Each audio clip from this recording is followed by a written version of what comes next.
Drum roll, please. Welcome to the last and final episode of I Don't Need No Stinkin' Realtor, our series curated for brave buyers like you looking to purchase a home without the help of a realtor.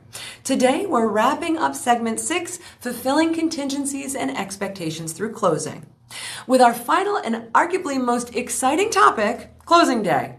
Closing day is when all parties involved in the transaction come together to finalize the sale of the home.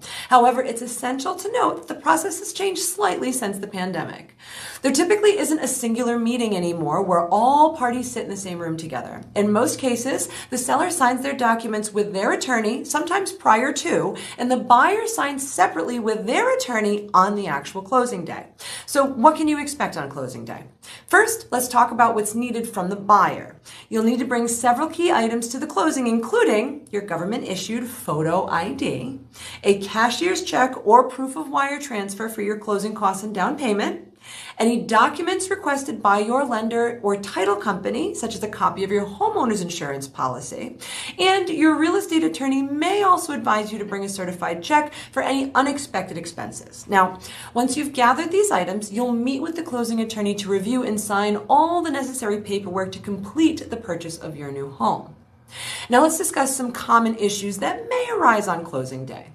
One potential issue is delays in funding. Now, sometimes unexpected hiccups can occur with the transfer of funds, causing delays in the closing process. If this happens, it's essential to stay patient and communicate closely with your lender and closing attorney to resolve the issue as quickly as possible.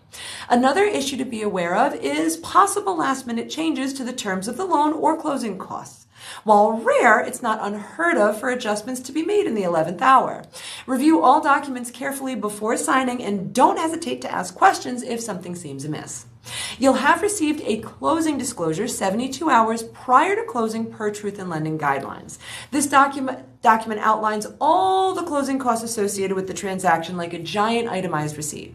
Review this document carefully to ensure that everything is accurate and matches what you agreed upon during the negotiation and lending process prior to closing day.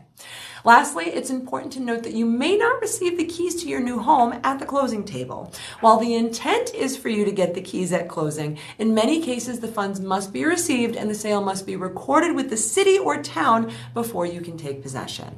This process can sometimes take a couple hours to a couple days, depending on the jurisdiction, what time your closing took place, and if there are any holidays you're contending with. Something you may be able to discuss with the attorney is gap insurance to cover any gap in coverage between when you take possession and when the sale is officially recorded. In summary, closing day is arguably the most exciting milestone in the home buying journey. Remember to be prepared by bringing all necessary documents and funds, and to stay patient in case of any delays, and carefully review all the paperwork before signing. With proper preparation and communication, you'll soon be the proud owner of your new home, and you did it all by yourself. We're so excited for you in your homeownership journey. It can be a wild ride, but with the right tools and attitude, we know you can make it happen.